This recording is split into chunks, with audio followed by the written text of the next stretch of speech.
doing things you can't believe. It's the 3-man week.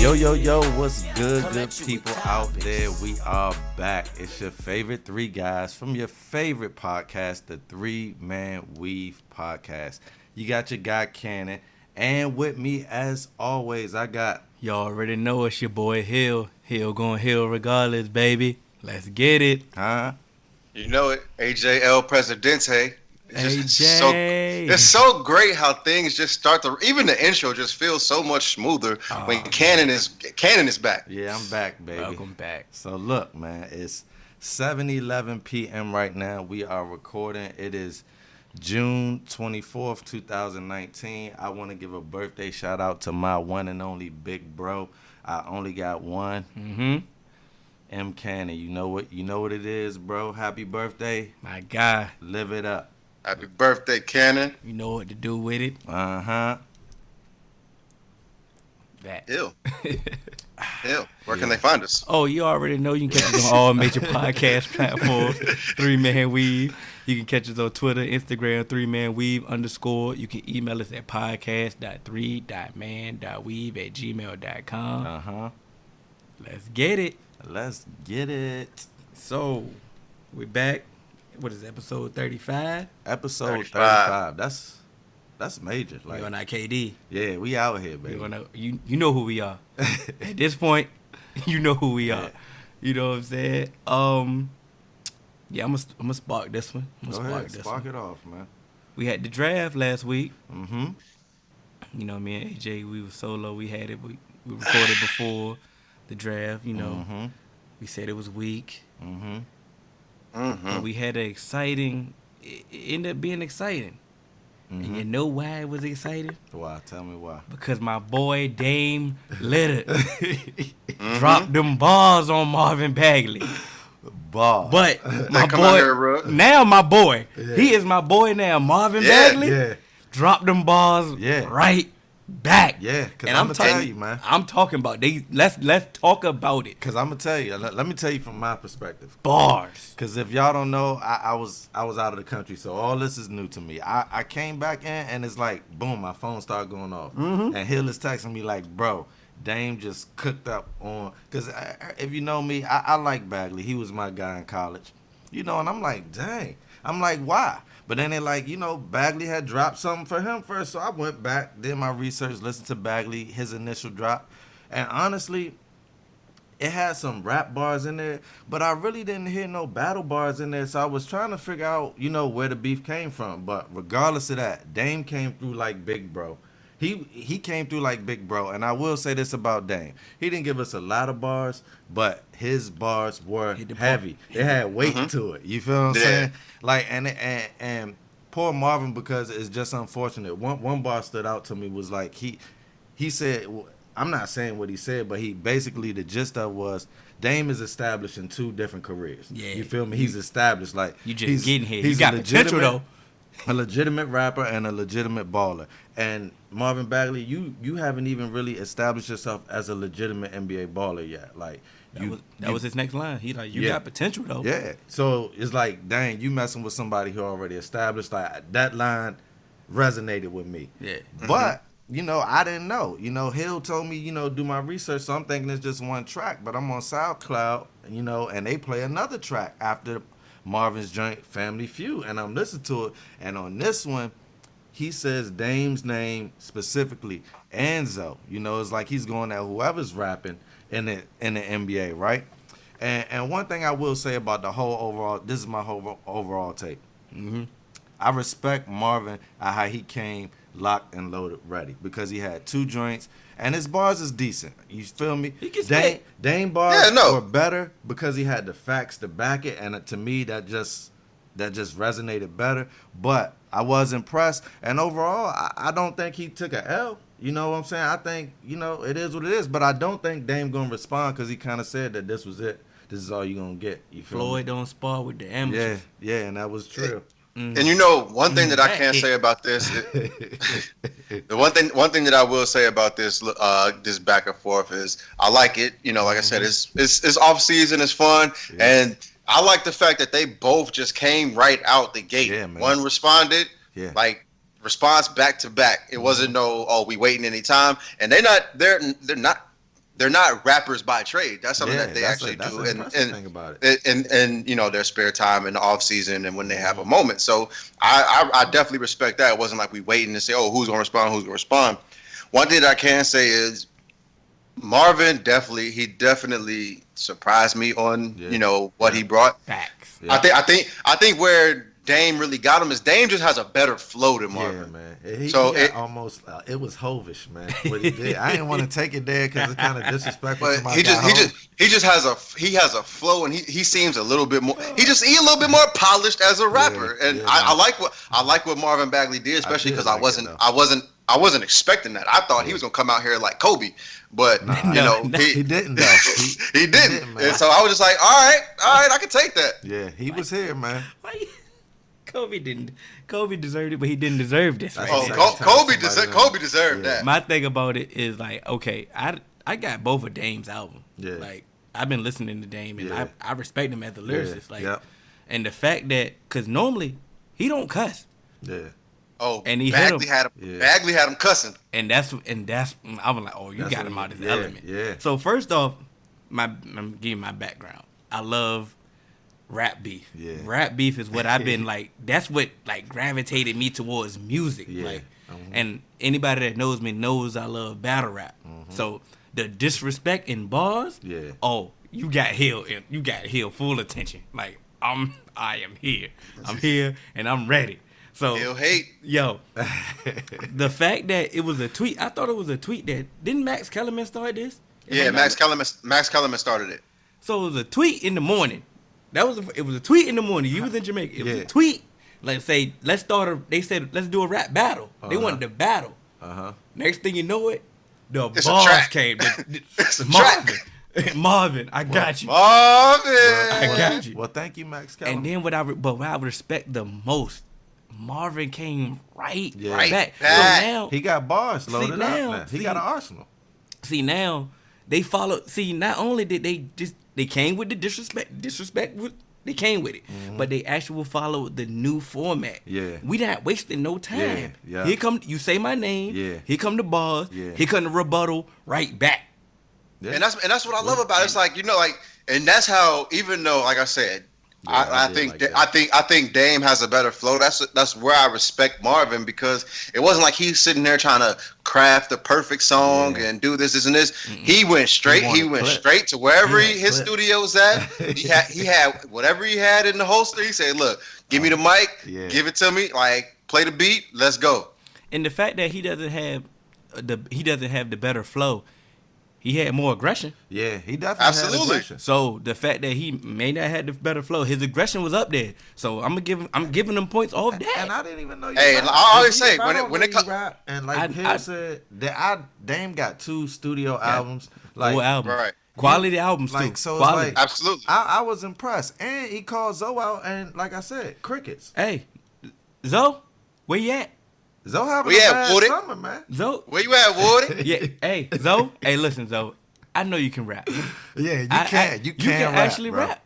And but his mind ain't there right now. Nah, bro. He need to go get his mind in the booth. He missed Kuzma, man. Kuzma was his dog. He dissed Kuzma. But I know, but Kuzma was his dog, because that was really dogs. It was definitely a joke, but them balls hit. Them balls hit, bro. Listen to me, Zoe. But who give you the most? Who give you the most jokes? The ones that really hit home. It be the people that's closest to you. Yeah.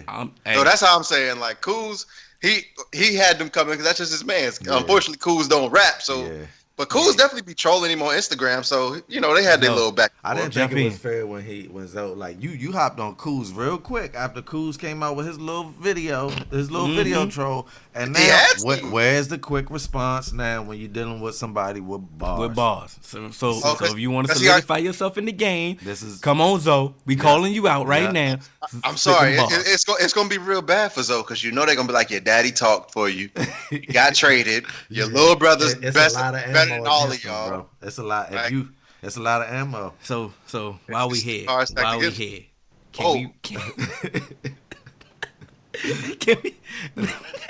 can we rank the best all time, let's just say athlete rappers? thing, man. That list is short. It's very short. It's man. gonna be Dame and it's gonna be Marvin Bagley. Yeah, man. And Zoe got to be number 3. Easily. He better than Le'Veon Bell. Who? Oh, he ain't with the Steelers no more. Juice? You talking about Juice? Because Cause his album. the early 2000s and the 90s rapper athletes, awful. Shaq we're not putting AI. We're not putting AI up there. We not putting Bubba Chuck up there. I'm sorry.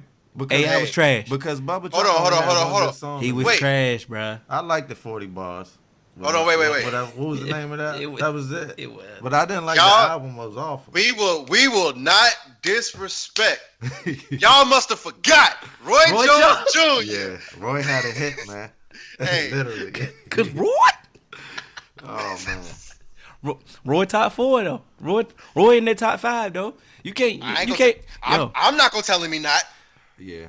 Ain't no point for us to rank this. Yeah. I remember Dion. I'm not telling him that. Now he only had one song. We ain't gonna consider him a rapper. That was a hit though. Hey, look, Dion. You know I'm rapping for Dion all day. I see you with your Florida State. Yeah, we see you, baby. We definitely gonna easily put Roy Jones in the top 5, and nobody's gonna tell him that he's not. You know what I'm saying? I'm not. I won't. Yeah, I'm not. Roy had bars. Yeah, y'all must have forgot. Yeah. That's a classic, bro. Like you can say what you want. Shaq got to be top 5, bro. Shaq had a song with Biggie, bro, and was holding his own. Yeah. Just off of that, you gotta put him up. Shaq could really flow though. He could really flow. So, it's just he was so goofy all the time. Yeah, it was like you couldn't take him serious sometimes. Nah, you know what? I'm taking Shaq out of the top 5 after that stuff he said in the club when he said, "Kobe, how my ass tastes." Yeah, that's when. Yeah. But matter of fact, he had songs with Biggie, fair. So it makes sense. Biggie had all these. Biggie was king of that. Biggie was king of that. King of such bars. But my thing, hold on. If you gonna take Shaq out the 5, such bars was cool in the 90s. And man. why was that? I don't know. Why anybody from why was so many such bars acceptable? Okay, like why was that okay? Huh? Like what was y'all going through? The thing that where was the pause? So hard that I'm willing to say it's sus bar, and you gonna respect that. That was the mentality. In the 90s, everything was about being as hardcore as possible. It don't make sense. Don't try to find logic. And one of the most hardcore rappers of them all, DMX. He got a lot of sus bars. Him and Biggie too. But he only thing about him, he went to jail, so it's like. It's still towards men. That New York, it's New York fault. Jail culture. I'm looking at New York as a whole lot different now. New York, what y'all be doing, man? Lord Jesus, don't ever let me go to Rikers Island. Let me stop for me. We got NY supporters. But yeah, it's all love, baby. But more importantly, let who won the draft for y'all? Hold on. Who won the draft? I would say all the draft picks because I feel like y'all in the NBA now. Congratulations, you signed this money. You really not that. A lot of y'all really not that good. You about to get this. Especially those people that like outside of the, like we said, those top 2 in the lottery. You about to get lottery money for at least 4 years? Yeah. I don't really think a lot of them that good. I could be proved wrong. So a lot of them I think they're. Let me rephrase that. I won't say that a lot of them aren't that good. I just see, at best, a lot of role players. Yeah, and I agree with AJ. I think if you got drafted, you won. But I will say this, even though I don't think this draft is deep at all, I do think that there's going to be 1 or 2, maybe 3 people that we sleeping on. Mm-hmm. Oh, absolutely. Ballers in this league. Yeah, of course. Like I said it to y'all, but I'll say it to our listeners. I think Brandon Clark is going to be somebody that I think Brandon Clark is actually going to be a good NBA player. I like Hunter. What, DeAndre Hunter? Yeah. He's a problem. I like him. If they let him properly develop, then I believe that he can reach his ceiling because he can strap. And you know what? I like Kobe White, man. I think he's a little too erratic. You like him? I like that. I just like that. Y'all know I don't like traditional type players, man. I really don't like. I go against the grain. I like him. I'm rooting for Kobe White because me and him kind of have the same situation. He just recently lost his dad to liver cancer. So did I. And so like hearing that story, I can kind of relate to him. But just in all honesty, and now you see why he been erratic a little bit, man. He might get it. He might reel it in, man. You feel me? It's just I just see a standard point guard. I see a steady point guard. I see a steady. Nothing wrong with that. Nothing wrong, but I want to draft a star. Like Yeah, I need a star on my team. And I respect that, but like y'all said, did you see many in this draft? Oh no. So if he's absolutely there, not. you gotta grab him. And when I said was I like him, that don't even mean that he's gonna be good in the league. True, that just means that I like this game in college. I'm rooting for him. Well, I've said this on numerous times on personal text. I'm gonna say it on air. Mm-hmm. I believe Cam Reddish has an NBA game. I believe him being the third wheel in Duke held him back. The college game held him back. I do feel that he's going to flourish in the NBA. Okay, let me stop you there because I got a supporter question. And Wait, can I put? Well, I'll go ahead. Go ahead. Perfect segue. Oh, I ain't even noticed. I ain't even know the question. Yeah, because it ain't come to the. He was gonna send it to the email, but he was asking for. I was like, well, just tell me the question. That's you cool. Feel me? And this from my guy Chris Nettie. This is my guy. I work with this dude, but he's like a genuine dude. Like, I mean, a true friend. Like, will support your success like it was his, man. Then I'm sold. Yeah, If you Absolutely. sold, I'm sold. Natty. yeah. And I don't rock with too many. And on IG, he Chris_Andretti. Andretti. Oh, whip it up. So this is what he said. He said, "Man, I'm fed up with the Wizards organization." Oh man, I was To the point where the people in the front office can catch these hands. LOL. My question is, do you think it was good for the Wizards to pass up on Reddish for the Japanese player, Rui Hachimura? Second part of my question is, what needs to be done in D.C. to clean up the mess that's been going on? Okay, so let me jump in here first. First part. Answer the first part. Yeah. First part, I believe, yes, the Wizards were stupid to pass up on Cam Reddish because to kind of go off what Hill said, him being the third kind of superstar, well, the third wheel, I guess, because when he was there, he was kind of the forgotten guy.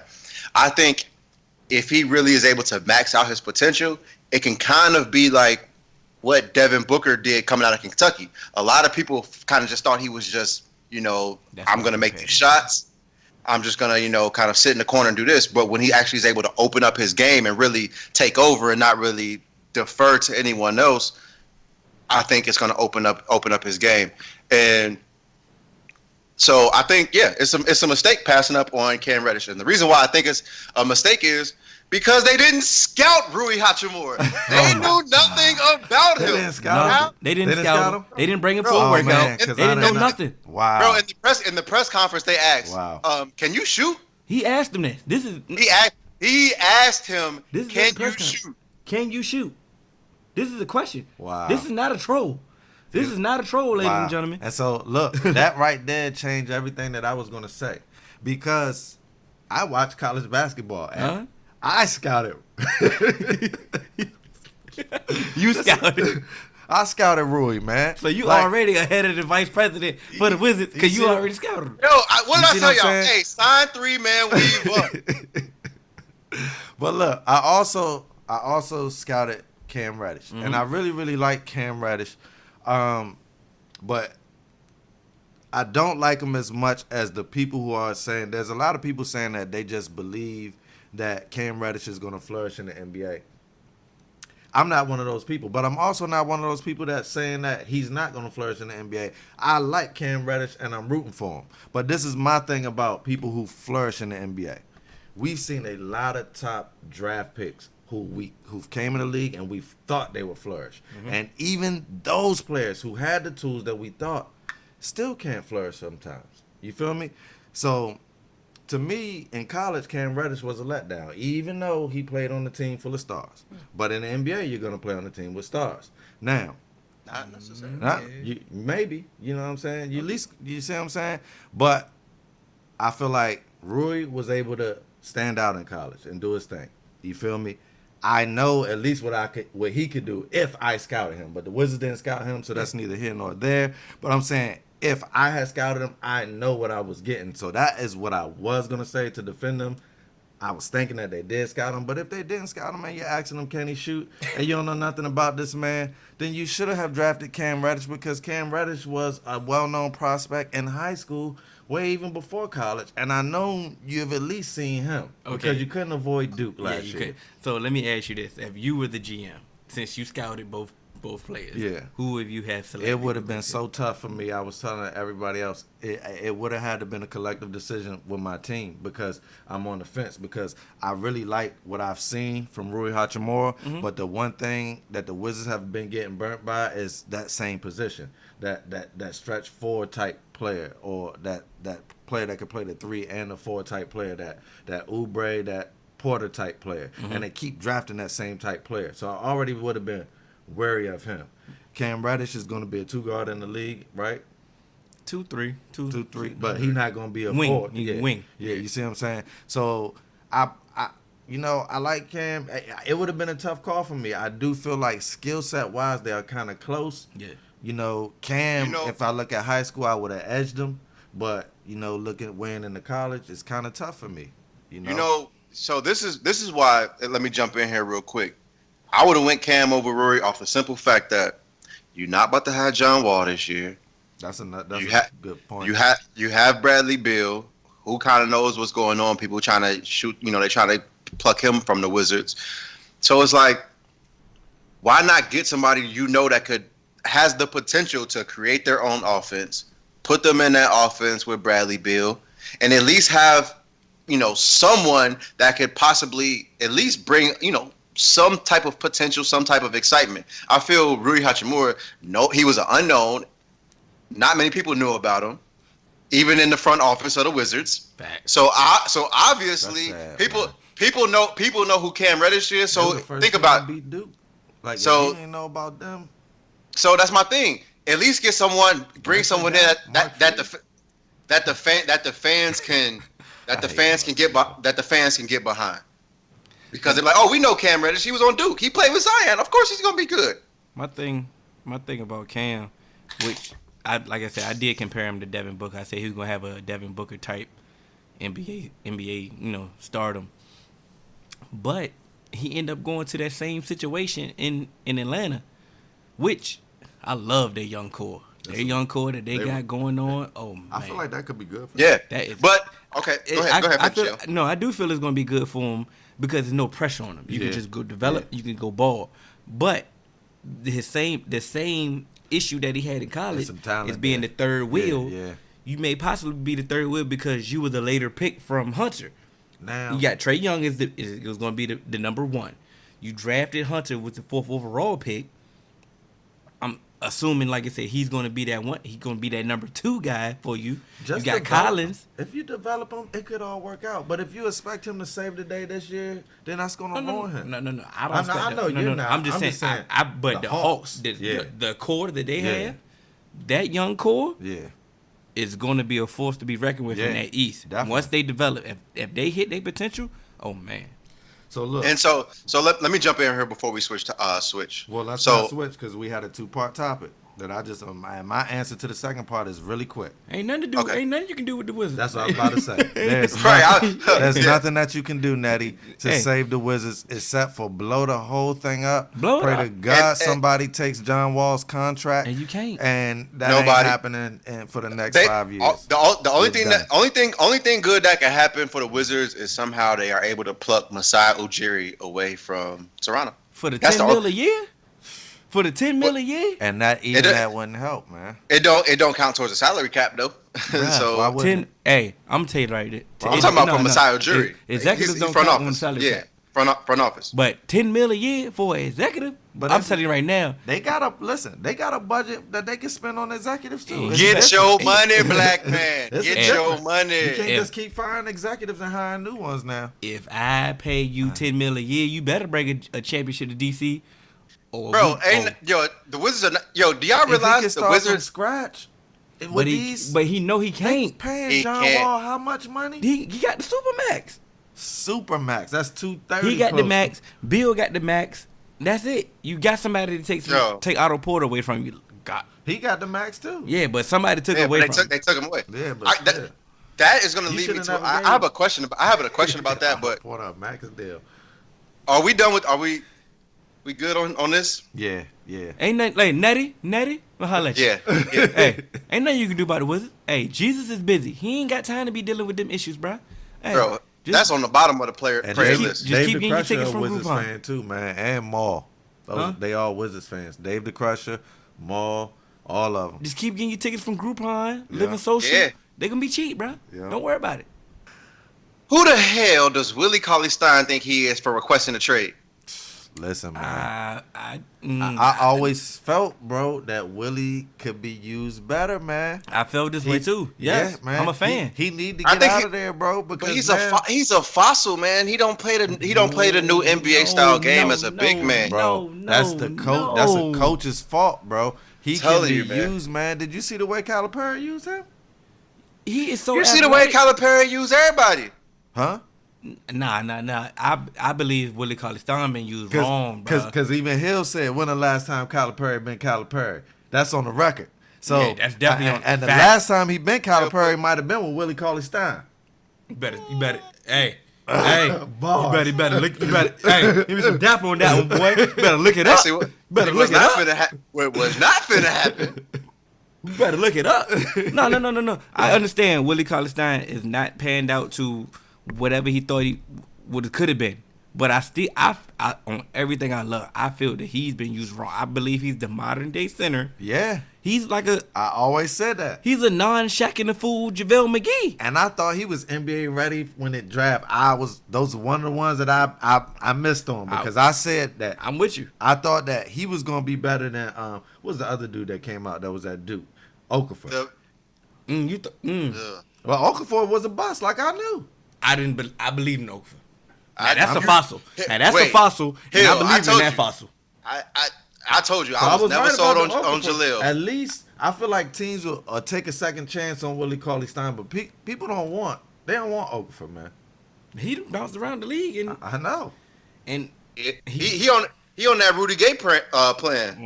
But at least people liked it. They liked Rudy. Nah, I said liked it. Excuse me, y'all. At least people liked Rudy Gay. They like the guy dealt with. My thing about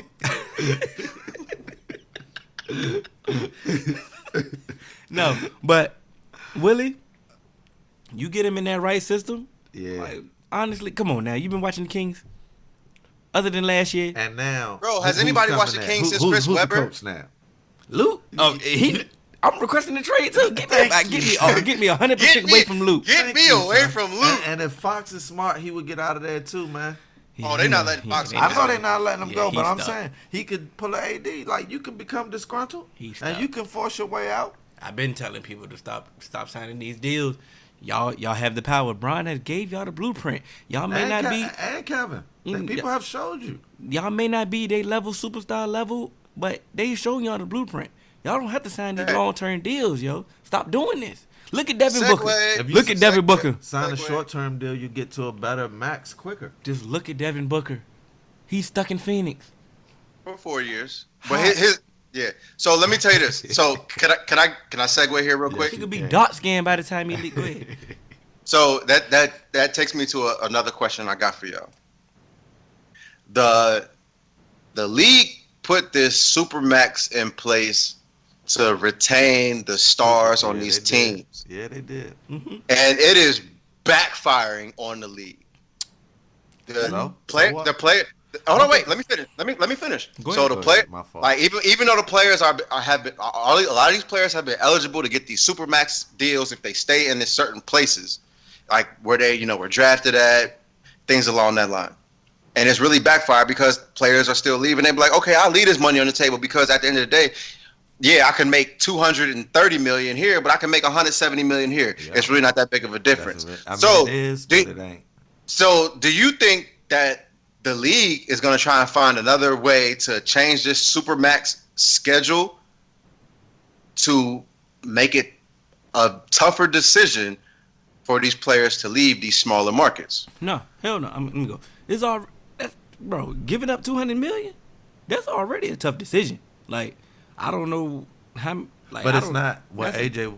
What I'm saying is, it's not when you $200 million that you're giving up. It's only about 30 to 40. There's another year, yeah.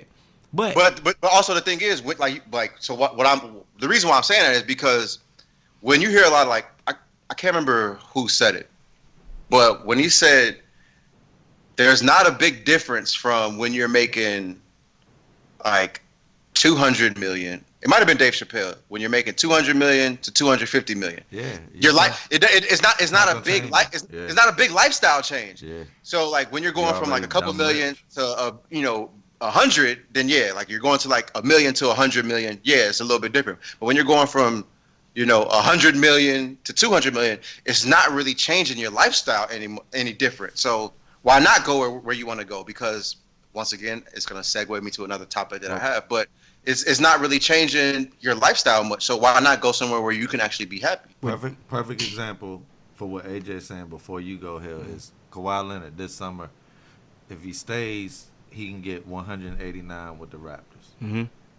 All other teams can only offer him 149. So I was $40 million left on the table if he want to leave. Mm-hmm. But it's also one less year, like you said. True. So, but it's a reason why the Wizards are offering Mashari Ujiri $10 million a year. yeah. Don't let this fool you. Just because like the Supermax is in place, y'all still got to do your job as executives. You still got to. Like, That's let's be true. clear. Yeah. Let's be clear. Stop letting these analytical dudes fool y'all and, get your head all messed up. You still got to do your job as an executive, scout, and get the right people in place. Yeah. And get these, and you got to do your job, bro, Yeah. at the end of the day. So, I scouted for free. so at the end of the day, just to the simple fact that you offering $200 million or whatever the Supermax is, if you ain't got this, if the foundation ain't good, I'm still up out of here. These players do not care because these contracts are still guaranteed. And what like, Iggy said. Exactly. like AJ just said, what's the difference from 250 to 200? Like, it's the same lifestyle. Yeah. What's the difference between 189 to 140? Yeah. It's the same lifestyle. Yeah, it is. Hey, at the end of the day, we don't like losing. Yeah. You know what I'm saying? I want to get paid. It's cool. And what Iggy just say, bruh, New York can offer all this money. Bruh, ain't nobody going there. It's more than just the money. Because like you said, they've already achieved a certain echelon of money, like And AJ said. So it's going to take more than money to woo me now. It's going to take a GM that's really doing their work, really scouting. And it's going to take a team that's trying to do something that got a foundation. I don't want to come just to get paid and lose But 60 games. who's moving around? Other than the big fish that's freely moving around, other than LeBron and KD. Yeah, These dudes ain't moving around freely Yeah. with the blueprint that's 'cause already been set in place. Because they They still signing these max deals, Because AJ, it's what's and, important. Hold on, and begging for trades. That's what's So, important to them. Let me throw a point in here that Bomani Jones said. He said when you because we have a lot of players that are taking max and super maxes that the only reason that they're getting them is because they're the best player on your team at that time. So you kind of have to offer it to them. Mm-hmm. And he said if you offer a player the max contract and he just accepted too quick, you should be worried. Yeah. like Gordon Hayward, John Wall with Kyrie and them and that tier of players, when you Right. offer them the max, hey, and they just go ahead and accept it and they don't test the market, you might want to be worried because it might be a reason that they know, like, you know what, I'm just going to go ahead and take this money because This might be my last. and so it's just like, that's my thing. Yeah, there's only a specific group of players that I believe deserve Supermax. He ain't never getting a big payday again. But the fact that he never should have got it. He that's never what- should have got one. But But it's it's the a market at the right time. But It's all about timing. But it's a lot of people that got paid that never should have got. Otto Porter should have never Especially got in paid. the NBA. Reggie Jackson should have never got paid. Reggie Jackson And is that the was reason the that whole John reason Wall. that- yep, Hey, that look, was- thank you. Reggie You know what I'm saying? Jackson That's is why the reason that John Wall got man. paid. John Wall was disgusting when Reggie He was Jackson like, got. whoa, what? Oh, the price definitely went up if y'all paying him. Yeah. What? Like, are y'all serious? Like, come on, bro. So that's what somebody got to take a stance. I know the cap is going up, in the NBA. I know the contracts is guaranteed. I know it's different. I know they thirsty for star players or any type of players on their team. But somebody got to take a stance and like, hey, look, I'm not paying you what you're not worth. As long as the billionaire owners are wait. All of these advertisement dollars, I'm cool with them splitting the right amount of the pie with the players. Now, how the players divide it up amongst themselves, that's up to them and the CBA. But at least make sure you getting that fair chunk out of this multi-billion-dollar pie. So let me tell you this though. Okay. That's where it becomes a little bit difficult. Where you say I'm only gonna pay these players what they worth, because in my opinion, LeBron James, Steph Curry, KD, they're underpaid. But they took less. Yeah. No, but even if they can get the Supermax, even if LeBron stayed in Cleveland, got the Supermax, whatever that's offered, and he's the 10-year vested vet, and he's at that Supermax player, I still don't think LeBron is being paid what he's worth. The amount of money that he was bringing in. And what he does, not only just for the Cleveland Cavaliers, but what he does for the NBA. Yeah. Steph Curry, KD, like those players who they've helped like the league. They've helped the league. The NBA is not an international game for no reason. You dig what I'm saying? So I think that they are underpaid. And so for me, it's just like you're walking on a slippery slope, because I don't believe John Wall should be a Supermax player. I don't believe Kyrie Irving should be a Supermax player. As much as I like Hill, I'm with you. I love Jimmy Butler. I love everything he stands for. He ain't a max. He not a max. I don't believe he's a super max player. If LeBron and KD are super, then Jimmy Butler should not be super. Chris Paul got the max last year. Yeah. Like, come on. I don't know. Chris Paul got something. He got something different. What Chris Paul got is amazing. I don't know how he got that. Like, you got to think about it. Like, and my point now to this point is, what are y'all valuing? Are y'all valuing just putting the product on just to keep the fan base happy? Or y'all actually trying to win a championship? They value. They going by the Cincinnati Bengals motto. Just put something out there that they won't be mad at. That we can put people in the seats, give them a little bit of hope, and then. AJ, you've been mad ever since I met you. That ain't the motto. But some people like that though, bro. It is the motto. It is the motto, because you know why? Mike Brown is still a billionaire. Yep. So it's working. No. He just has a loyal fan base that he can just milk. Like that don't make none. All these fan bases is stupid. But I'm saying, think about it though. Some of people still go to Wizards games. Have you seen the Wizards game? They joints went down. Have you seen? When the Wizards are trash, they let you know. Oh, they are not going to those games. But that's what I'm saying. That's my point. Now I'm not talking about when they're trash. I'm talking about when they're mediocre. Say they win 40-something games and they get a 7th and they get a 7th seed in the playoffs or something like that. But that's barely making it. That's the formula. Spit like they're trying to maximize it, try and just give that little glimmer of hope. They did that. Because like I said, when the Bengals was going 9-7 and we was just squeaking in the playoffs, or 10-6 squeaking in the playoffs, but we get there, we're selling out games. And it gives you hope going into the next year. Okay. But guess what? You're not about to overpay for this. You're not about to overpay for that. And now that you overpay for John Wall and you trash and he's not about to provide for you, that's what happens, because and he hurt the top owners only really go, like most owners are really gonna go for it when they know that they got a championship opportunity. Yeah. The rest of them, they just gonna try and be like, okay, how can I keep my fan base interested? Yeah, that's why I couldn't really be an executive, y'all. I can't sell BS. It's hard to sell BS, man. I mean, they do it a lot. Yeah, they do it a lot. And look, peep game. Like think about it. Think about what Jim Dolan has done with the Knicks. Nothing. He's the perfect example. Whoa. He has that fan base wrapped around his finger. I don't think he does. I just think that they love their team. I think they just desperate. They hate him. Go ahead. But that's what I'm saying.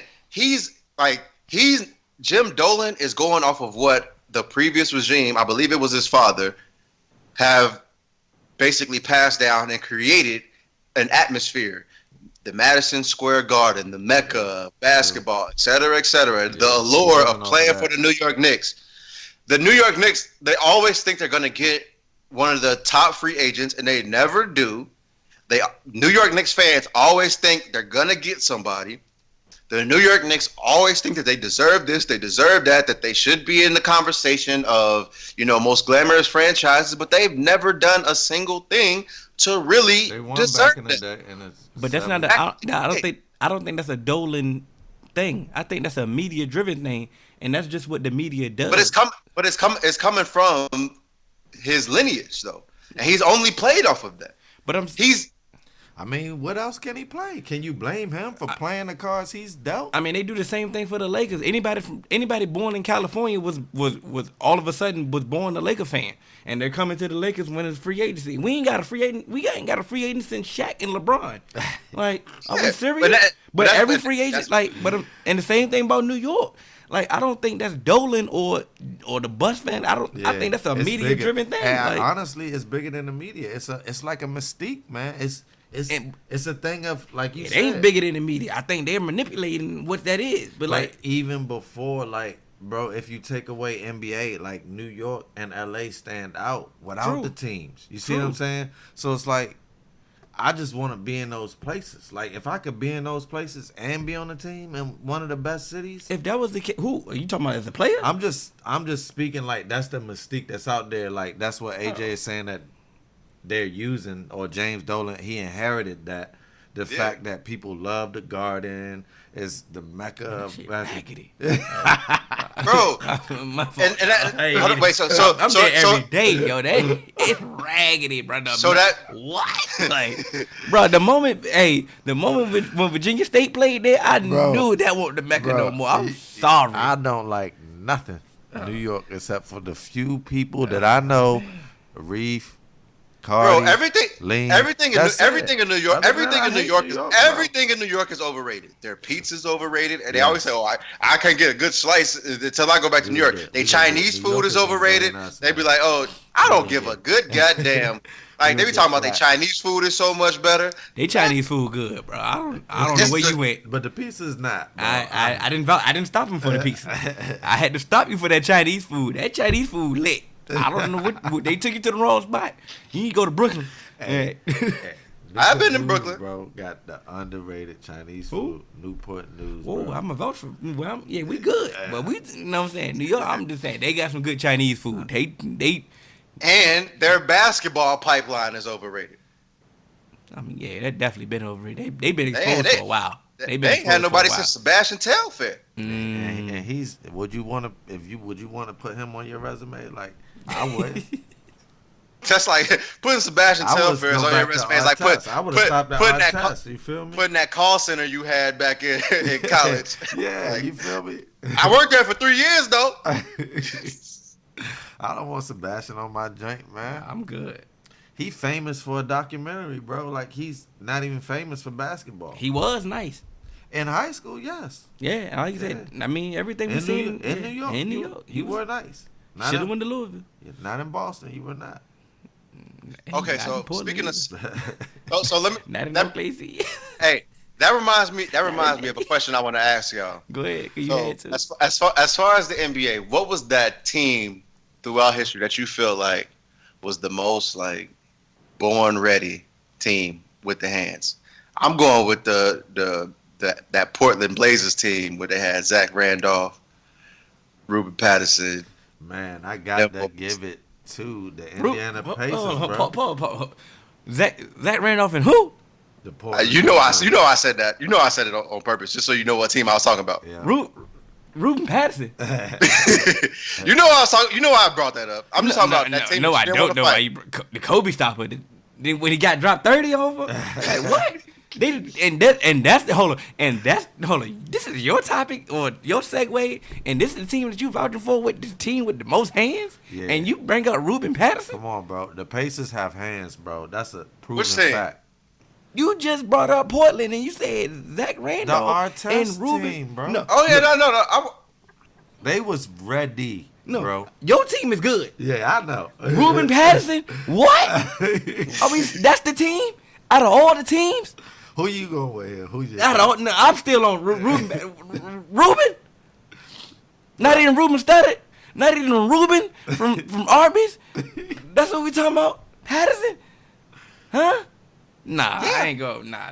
I'm going with the old Knicks. Yeah, the old Knicks. Old Knicks. I like Oakley, Anthony Mason. That's all I need. Yeah, that's all all Sparks, all of them, they was chippy, bro. If I got Oakley and Anthony. Pat Ewing was not a chump, bro. Oh, you already know his African. Yeah, Thank you. With His the Nigerian slap. Yeah, come on. That team. He ain't do nothing when Scottie Pippen It's dunked East on Coast him, though. teams, bro. Yeah, I mean, East Coast teams want rap. Yeah. They've been known for the rap. Because the bad boy Pistons is up there too. Oh yeah, the first team that he named was Portland and Ruben Patterson. Wait. And we got the bad boy Pistons. Go ahead. Hear me out. No, I don't. Go ahead. We got the team that started the riot in the Palace, bro. I didn't want to bring up the bad boy Pistons because that's actually my go-to team. I was just talking about the Trailblazers because that was a team that had a whole bunch of suspensions, a whole bunch of people getting kicked out the team. More suspensions than the Pacers, bro. So the bad boy Pistons, I felt like the bad boy Pistons was like a potluck of just you don't know what you're gonna get. Yeah, everybody from Rick Mahorn.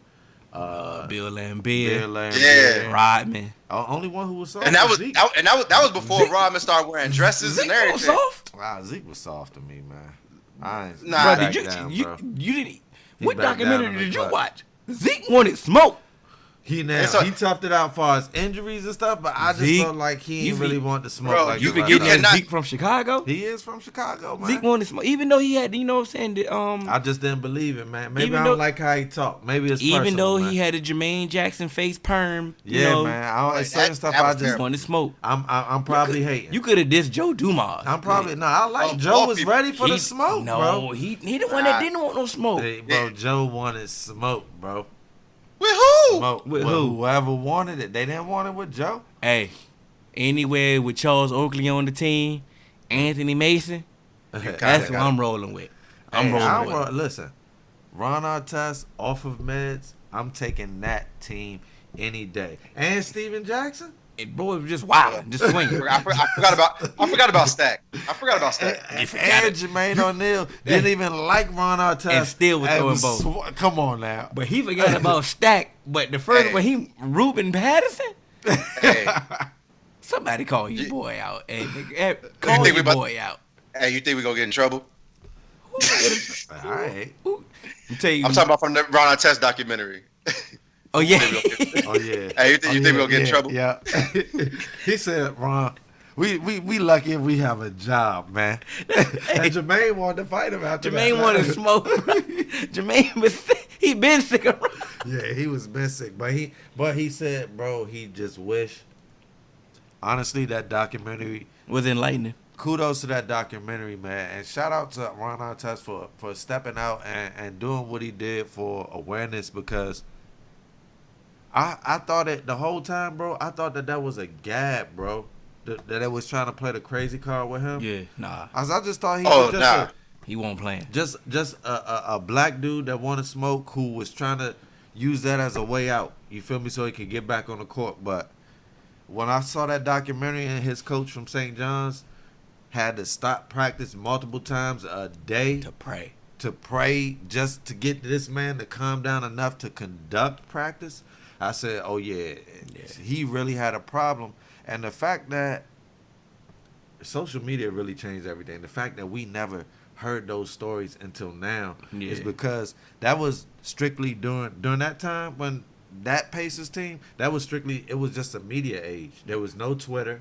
There was no IG. I think there might have been a Facebook, but we weren't using Facebook the way that Nah. You couldn't even make a status on Facebook. Yeah. You just post a picture of it. Yeah.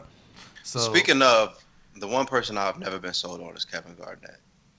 Oh yeah, we said that previous show. I'm not gonna go back there. Oh yeah. He ain't on the list, but you were sold on Ruben Patterson. You might as well have been sold on Kevin Garnett. Like, honestly, the only reason why I said that is because the only person I'm really always sold on is no matter where Zach Randolph go, I'm always sold on him. Oh yeah, I mean, he stumped somebody out, beat him with pool sticks over a dice game, and that's just he did MTV Cribs with the gang sign on the pool table. Yeah, how gangster is that? I mean, Zebo different. Yeah, but you don't throw Ruben Patterson with him. You know what I'm saying? You could have said the Memphis Grizzlies when they had Tony Allen with them or something. You know what I'm saying? Tony was my guy. guess. Somebody, but you threw Ruben Patterson out there. Like, I'm like, yeah. The only reason why, because to me, Zach Randolph is always going to be a Blazer. Nah, Zach he's a good one. He ain't played with the Blazers long enough. But if fits the Blazers name fits with Zach Randolph, that's the only reason why. AJ's mine. Just let it rock. All Alright. God damn it. I'm sick of him. I didn't even do nothing to you. I ain't even yell at you just yet. I ain't even yell AJ this time. I ain't over last week. You know what I'm saying? I mean, you should be. I mean, you're not over. I mean, look, you don't know what the Suns doing with the draft. Exactly. Let's talk about exactly why I ain't over it. You don't know what they doing. Really Don't quick, nobody want to hear about that. Shout out to Charlo, man. I was. That boy. Did he wake up? The other Charlo. I called out Lions only, man, because I feel like, bro, they have not fought the best competition out there, man. They have strategically picked it, but this time, your boy Tony ducked. Okay. Because he ain't won, because even though he won that decision, he know that he really ain't in Charlo's class, and he caught Charlo's on a night that maybe Charlo took for granted that night. Mm-hmm. But he won't taking this for granted, because as you see, he came ready to handle business. So Tony, let's stop the running, get the rematch done, so we can see if Charlos can get the belts and unify, man. I'm tired of the games in boxing. Let's get to the punch. We really, I keep, I keep saying it every time we have a boxing topic. Like, they got to stop this ducking, bro. Like, I understand. You had an ankle injury, bro? That's unheard of. Boxing. And you ain't it's gonna keep you out the match. I seen people break their hands in the ring and keep going. You okay? I heard you. But you're not in the ring. You may break your hand in the ring. If something happens to you before AJ, you're in the ring, why are you getting in the fight? You letting a sprained ankle stop you from deterring? This man don't need surgery and nothing like that, man. Yeah. You letting a sprained ankle stop you from defending your first title defense? If somebody gets to punch me in the face, yes, I need to be 100% before I get in the ring. I should have asked somebody else. Boxing business, bro. Telling you, dog. Boxing, bro. I mean, bro, we know who ruined boxing. It's okay. That's what the game is now. You blame Floyd, but Floyd was his own. But he was his own solo promoter. Everybody's trying to protect their own. Everybody's trying to protect their record. I but can't. Don't Tony got losses already? But no. This is why I can't respect that. I understand. No, listen. Floyd was his own solo promoter. So I understand what he did. So I understand him protecting himself, him protecting his legacy, him protecting his money, him protecting all that. These other promoters have a whole roster of boxers. Put these guys to work. Let me know when you want me to jump in. Let them fight. Stop. Why are you protecting your fighters from your own fighters, messing up your own money? Because he want them all to have O's. It's a business, like AJ said. The more O's I got on my roster, for me, Al Heyman or Bob Arum, the more money I can generate without having to put them to the real test. I understand the business model, AJ, because thank you. So I don't have to say that. If I can keep them undefeated here, which is stupid and I hate it, but if I can keep this guy undefeated, I can keep stringing along that big fight and keep taking the next to biggest fight until I get there and keep throwing paydays in there that I'm eating off of my fighter. Because Bob Arum got a certified cut that he get off of every fight. So he want as many fights as he can get before his guy get exposed. And the quicker I throw him out there to the real wolves, the quicker he gets exposed, the quicker my money stops with this guy. We gotta wrap it up, but that's nickel and diamond to me, bro. That is. No, it's not. I'm listening. So the reason why it's not nickel and diamond is because if my fighter's undefeated and he's touted as one of the top boxers in the game right now, you know what he's still gonna get? He's still gonna get his pay-per-views. Because if he's still touted as, hey, I'm this person, I'm still going to sell out fights. Look at Anthony Joshua. Anthony Joshua, he won't really fight nobody. Before this, he had trouble with Joseph Parker, but he was still the big, like, he sold out more than anyone because the O2 Arena is one of the biggest boxing venues in the world. One of the biggest venues, period. And he was packing it out. And he fought, Gabriel Iglesias, and everybody's like, "Oh, wait, what happened?" And that's the thing. They tried when you are a top fighter, a lot of your promoters, they're gonna just try and cherry pick because you know what? If I can build your name up off of this, AJ. And I'm gonna get that money that way. One question. What up? Did he turn the 02 into the 03 though? I ain't sold if he didn't. Hey, you know me. Hey, I was gonna say something, but you know what? In this shit. Hey, we on all major podcast platforms. 3Man Weave. We on Twitter, Instagram, 3manweave _. You can email us at podcast.3.man.weave@gmail.com. Oh. And you know me. Turn the 02 into the 03. And we out, man. We out, baby. Doing things you can't believe. It's the 3-man weave. We come at you with topics. No, you cannot stop it.